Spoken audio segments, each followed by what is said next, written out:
Hi friends, welcome to Harish academy channel.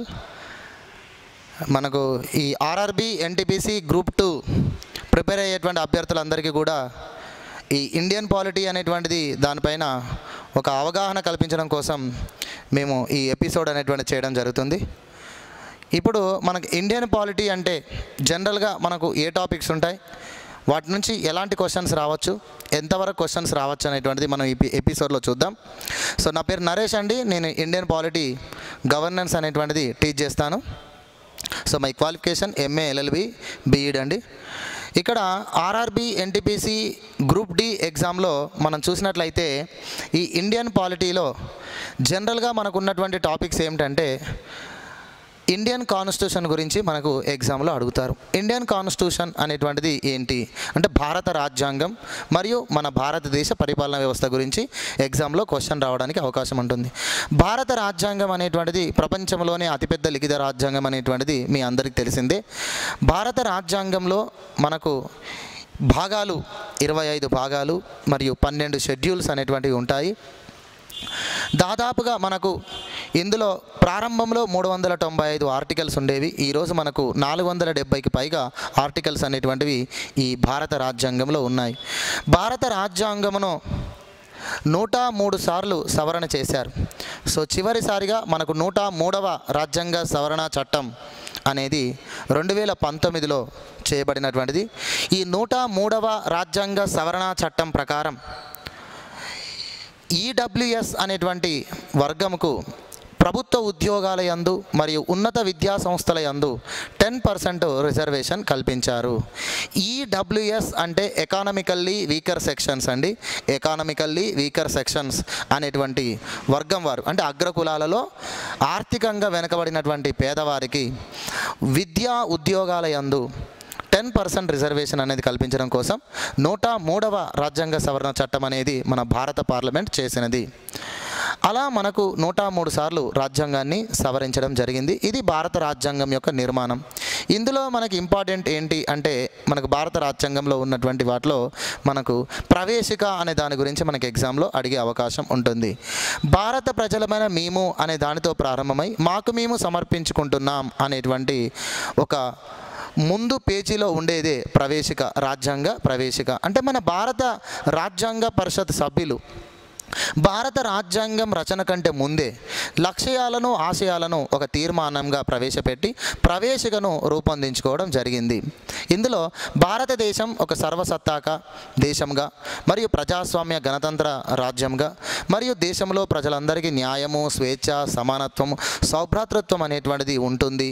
వ్యక్తి గౌరవము, జాతి సమైక్యత, సమగ్రతను సంరక్షిస్తూ సౌభ్రాతృత్వమును పెంపొందించడమే ఈ రాజ్యాంగం యొక్క లక్ష్యము అనే విధంగా మన ప్రవేశికను రూపొందించడం జరిగింది. ప్రవేశికలో సౌభ్రాతృత్వము అనేటువంటి పదాన్ని చేర్చడానికి డాక్టర్ బిఆర్ అంబేద్కర్ గారి యొక్క ప్రోద్బలము ఉంది. తర్వాత ఈ ప్రవేశికగా చెప్పుకోబడినటువంటి ఈ భాగమును 1976 సంవత్సరంలో 42వ రాజ్యాంగ సవరణ ద్వారా ప్రవేశికను సవరించారు. ప్రవేశికలో ఒక 3 పదాలు చేర్చారు. సో ప్రవేశికను ఎప్పుడు సవరించారు అని మనకి ఎగ్జామ్లో అడుగుతారు. సో ఈ ఆర్ఆర్బి ఎన్టీపీసీ గ్రూప్ 2 లాంటి ఎగ్జామ్లో జనరల్ స్టడీస్లో మనకు పాలిటీ నుంచి ఒక 5-6 క్వశ్చన్స్ వస్తాయి. అందులో ఒకవేళ ప్రవేశిక గురించి ఏదైనా క్వశ్చన్ అడిగినట్లయితే ప్రవేశికను ఎన్నిసార్లు ఇప్పటివరకు సవరించారు? ఒకసారి మన రాజ్యాంగ ప్రవేశికను సవరించాం. రాజ్యాంగాన్ని సవరించే అధికారం పార్లమెంటుకు ఉంది 368వ ఆర్టికల్ ప్రకారం. ఆ విధంగా ప్రవేశికను కూడా ఒక్కసారి సవరించారు. 1976 సంవత్సరంలో 42వ రాజ్యాంగ సవరణ ద్వారా ప్రవేశికలో ఒక 3 పదాలను చేర్చారు సవరించి. ఆ 3 పదాలే సామ్యవాదము, లౌకిక మరియు సమగ్రత. సామ్యవాద, లౌకిక, సమగ్రత అనే 3 పదాలు ప్రవేశికలో చేర్చారు. ఇలా ప్రవేశిక నుంచి ఒక క్వశ్చన్ వస్తే మనకు ఈ రకంగా వస్తుంది. తర్వాత ప్రాథమిక హక్కులు. భారత రాజ్యాంగంలో ముఖ్యమైనటువంటి మరొక భాగం ప్రాథమిక హక్కులు, ఫండమెంటల్ రైట్స్. ఈ ప్రాథమిక హక్కులు అనేవి అమెరికా రాజ్యాంగం నుండి గ్రహించాము. భారత రాజ్యాంగంలో 25 భాగాలు ఉన్నాయని చెప్పాను నేను ఇంతకుముందే. మరి ప్రాథమిక హక్కుల గురించి రాజ్యాంగంలో ఏ భాగంలో పొందపరచబడింది అంటే 3వ భాగంలో పొందపరిచారు. ప్రాథమిక హక్కులను అమెరికా రాజ్యాంగం నుండి గ్రహించాం. వీటిని ఫండమెంటల్ రైట్స్ అని అంటారు. ఈ ప్రాథమిక హక్కుల గురించి భారత రాజ్యాంగంలో 3వ భాగంలో ఉంది. ప్రాథమిక హక్కులు అనేవి ప్రారంభంలో 7 రకాలుగా పౌరులకు అందించబడ్డాయి. అందులో ఒక భాగం ఆస్తి హక్కు అనేటువంటి ప్రాథమిక హక్కుగా ఉన్నటువంటి ఆస్తి హక్కు అనేది 1978 సంవత్సరంలో 44వ రాజ్యాంగ సవరణ ద్వారా చట్టబద్ధమైన హక్కుగా మార్చారు. మరొకసారి చూడండి, ప్రారంభంలో భారత రాజ్యాంగమనందు ప్రాథమిక హక్కులు 7 రకాలుగా ఉండేవి. అందులో ఆస్తి హక్కు అనేది 1978 సంవత్సరంలో 44వ రాజ్యాంగ సవరణ ద్వారా చట్టబద్ధమైన హక్కుగా మార్చబడింది. కావున ప్రస్తుతం భారత రాజ్యాంగమనందు పౌరులకు ఎన్ని రకాల ప్రాథమిక హక్కులు ఇవ్వబడ్డాయి అంటే 6 రకాల ప్రాథమిక హక్కులు మాత్రమే ఉన్నాయి. అందులో మనకు సమానత్వపు హక్కు, స్వేచ్ఛ స్వాతంత్ర్యపు హక్కు, పీడనాన్ని నిరోధించే హక్కు, మత స్వేచ్ఛ స్వాతంత్ర్యపు హక్కు, తర్వాత విద్యా సాంస్కృతిక హక్కు, తర్వాత రాజ్యాంగ పరిహారపు హక్కు. ఇలా 6 రకాల ప్రాథమిక హక్కులు అనేవి ఉన్నాయి. సమానత్వపు హక్కు గురించి 14 నుంచి 18 వరకు ఆర్టికల్స్ ఉంటాయి. స్వేచ్ఛ స్వాతంత్ర్యపు హక్కు గురించి 19 నుంచి 22 వరకు ఉంటాయి. తర్వాత పీడనాన్ని నిరోధించే హక్కు గురించి 23, 24వ ఆర్టికల్. తర్వాత మత స్వేచ్ఛ గురించి 25 నుంచి 28 వరకు ఆర్టికల్స్.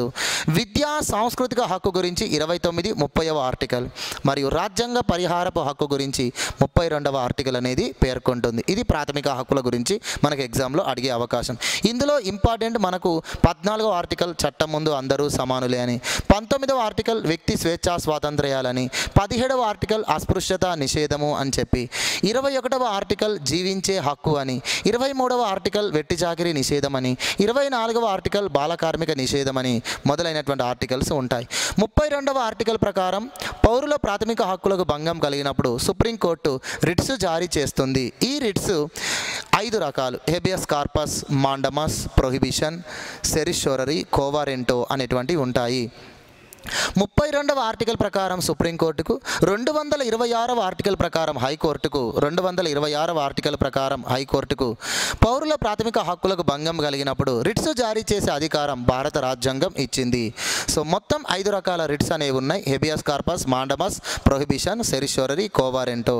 ఇక్కడ మరొక రిట్ అనేటువంటిది ఉంటుంది, అది ఇంజెక్షన్ ఆర్డర్ అంటారు. ఇది హైకోర్టుకు మాత్రమే జారీ చేసే అధికారం ఉంటుంది. ఇది ప్రాథమిక హక్కులు అనే భాగం మన భారత రాజ్యాంగంలో. మరొక భాగం ఆదేశిక సూత్రాలు. ఈ ఆదేశిక సూత్రాలు అని వాటినే మనం నిర్దేశిక నియమాలు అని అంటాం. వీటిని మనం ఐర్లాండ్ రాజ్యాంగం నుండి గ్రహించాం.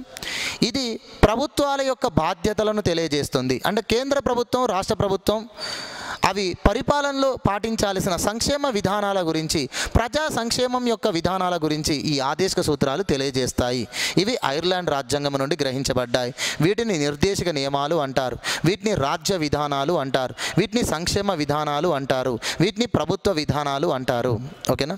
వీటికి న్యాయ సంరక్షణ అనేది ఉండదు. అంటే దేశం యొక్క ఆర్థిక వనరుల లభ్యతను బట్టి ఈ సంక్షేమ విధానాలు అనేవి కేంద్ర రాష్ట్ర ప్రభుత్వాలు అమలు చేస్తాయి. అయితే వీటిని అమలు చేయకపోతే, ఏదైనా ఒక నిబంధన అమలు చేయకపోతే న్యాయస్థానాలను ఆశ్రయించే అధికారం పౌరుడికి లేదు.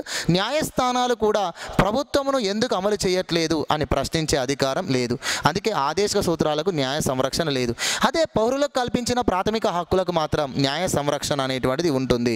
అంటే పౌరుడికి కల్పించిన ప్రాథమిక హక్కుకు ప్రభుత్వం చర్య వలన, ప్రభుత్వం చేసిన చట్టం వలన భంగం కలిగితే న్యాయస్థానము జోక్యం చేసుకునేటువంటి అవకాశం ఉంటుంది.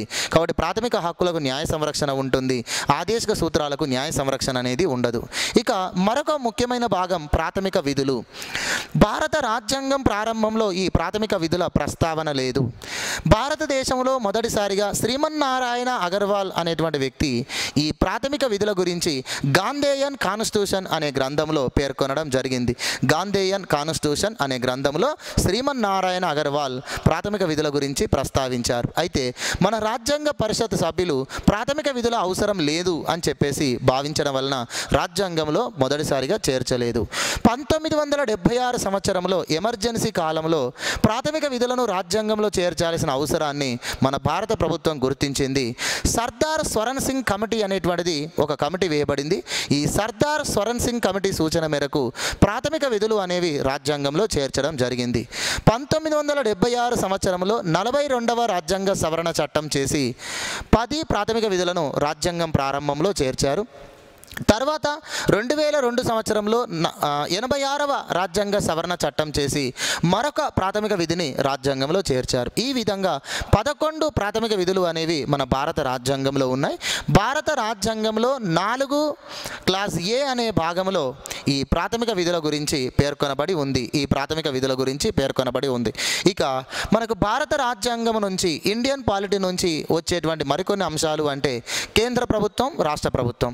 సో కేంద్ర ప్రభుత్వం అంటే 3 ప్రభుత్వ అంగాలు ఉంటాయి: కార్యనిర్వాహక శాఖ, శాసన నిర్మాణ శాఖ, న్యాయ శాఖ.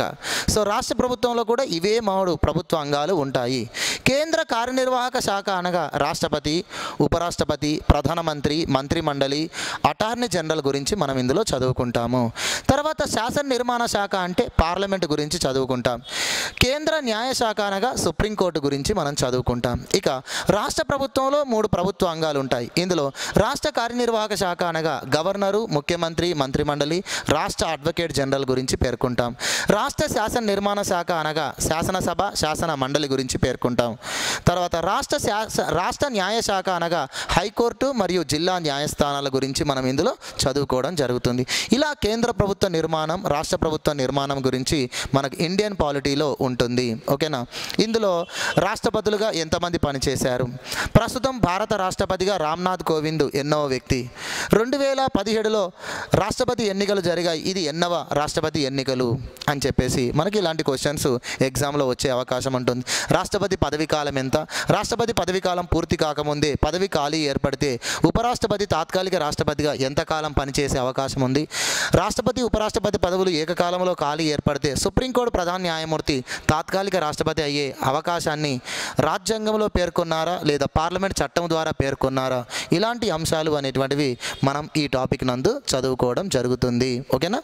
తర్వాత పార్లమెంటులో రాజ్యసభ, లోక్సభ అనే 2 సభల గురించి మనం ఇందులో చెప్పుకుంటాము. రాజ్యసభ అనేటువంటిది ఒక ఎగువ సభ మరియు పరోక్ష సభ. లోక్సభ అనేది దిగువ సభ మరియు ప్రత్యక్ష ప్రజాప్రతినిధుల సభగా మనం పేర్కొనడం జరుగుతుంది. రాజ్యసభలో మొత్తం సభ్యుల సంఖ్య 245. ఇందులో 12 మంది రాష్ట్రపతి చేత 4 రంగాల నుంచి నామినేట్ చేయబడతారు. అది సాహిత్యం, సైన్సు, కళలు, సామాజిక సేవ అనే 4 రంగాల నుంచి రాజ్యసభకు 12 మంది ఎంపీలు నామినేట్ చేయబడతారు. ఇక రాజ్యసభకు 233 మంది సభ్యులు రాష్ట్రాలు, కేంద్రపాలిత ప్రాంతాల నుంచి శాసనసభ సభ్యుల చేత ఎన్నుకోబడతారు. ఇలా రాజ్యసభ మొత్తం సభ్యుల సంఖ్య 245. ఈ 245లో 12 మంది రాష్ట్రపతి చేత నామినేట్ అవుతారు. 233 మంది దేశంలోని శాసనసభ సభ్యుల చేత ఎన్నుకోబడతారు. లోక్సభ అనేది ప్రజాప్రతినిధుల సభ మరియు కేంద్ర దిగువ సభ అంటాం. లోక్సభ పదవీ కాలం 5 సంవత్సరాలు. లోక్సభలో మొత్తం సభ్యుల సంఖ్య 545. ఇందులో 543 మంది దేశంలోని వివిధ నియోజకవర్గాల నుంచి ప్రజల చేత ప్రత్యక్షంగా ఎన్నుకోబడతారు. 2 ఆంగ్లో ఇండియన్స్ ఉంటారు. లోక్సభకు 2 ఆంగ్లో ఇండియన్స్ను రాష్ట్రపతి నామినేట్ చేయడం జరుగుతుంది. అంటే 545 మందిలో 543 మంది ఎన్నికైతారు. 2 ఆంగ్లో ఇండియన్స్గా రాష్ట్రపతి చేత నామినేట్ అవుతారు. ఇక్కడ లోక్సభ మొత్తం నియోజకవర్గాలు భారతదేశంలో 543 నియోజకవర్గాలు. అత్యధిక లోక్సభ నియోజకవర్గాలు కలిగిన రాష్ట్రం ఉత్తరప్రదేశ్ 80. ఆంధ్రప్రదేశ్ రాష్ట్రంలో లోక్సభ నియోజకవర్గాలు 25. తెలంగాణ రాష్ట్రంలో లోక్సభ నియోజకవర్గాలు 17. ఇలా లోక్సభ సభ్యుల ఎన్నిక విధానం గురించి మనకు ఎగ్జామ్లో అడిగే అవకాశం ఉంది. అత్యధికంగా లోక్సభ నియోజకవర్గాలు కలిగిన రాష్ట్రం యూపీ 80. తెలంగాణ రాష్ట్రం మాత్రం 17 లోక్సభ నియోజకవర్గాలు కలిగి ఉంది. ఆంధ్రప్రదేశ్ రాష్ట్రం 25 లోక్సభ నియోజకవర్గాలను కలిగి ఉంది. ఇక సుప్రీంకోర్టు భారతదేశంలో సర్వోన్నతమైన న్యాయస్థానం సుప్రీంకోర్టు అనేది 1774 సంవత్సరంలో భారతదేశంలో మొదటిసారిగా కలకత్తా నందు సుప్రీంకోర్టు ఏర్పాటు చేశారు. సో భారత సుప్రీంకోర్టు యొక్క నిర్మాణం గురించి మన భారత రాజ్యాంగంలో 5వ భాగంలో పేర్కొనబడి ఉంది. ఇక తర్వాత హైకోర్టులు భారతదేశంలో మొదటిసారిగా 1862 సంవత్సరంలో హైకోర్టులు ఏర్పడ్డాయి. ప్రస్తుతం భారతదేశంలో మొత్తం 25 హైకోర్టులు అనేటువంటివి ఉన్నాయి. మొన్ననే మనకు ఆంధ్రప్రదేశ్కు ప్రత్యేకమైనటువంటి హైకోర్టును ఏర్పాటు చేయడం జరిగింది. ఈ విధమైనటువంటి వాటి గురించి మనకు ఎగ్జామ్లో అడగబడుతూ ఉంది. Okay, thank you. ఇలా ఇండియన్ పాలిటీలో వచ్చేటువంటి 5-6 క్వశ్చన్స్ అనేవి జనరల్ టాపిక్స్ నుంచి వస్తాయి. మరీ డెప్త్గా మనకు అవసరం లేదు. ఆ జనరల్ టాపిక్స్, జనరల్ అంశాలు మీరు తెలుసుకుంటే ఇది ఎంతో యూస్ఫుల్గా ఉంటుంది. రెగ్యులర్గా పేపర్ స్టడీ అనేది కంపల్సరీగా, న్యూస్ పేపర్ స్టడీ చేయడం అనేది కంపల్సరీగా అవసరం. ఎందుకంటే మనకు ఎక్కువగా వర్ధమాన అంశాల గురించి, కరెంట్ అఫైర్స్ గురించే మనకు ఎక్కువగా అడిగే అవకాశం ఉంటుంది. ఓకే, థ్యాంక్ యూ అండి. All the best RRB, NTPC, group 2, group డికి ప్రిపేర్ అయ్యేటువంటి అభ్యర్థులకు. ఓకే, థ్యాంక్ యూ అండి.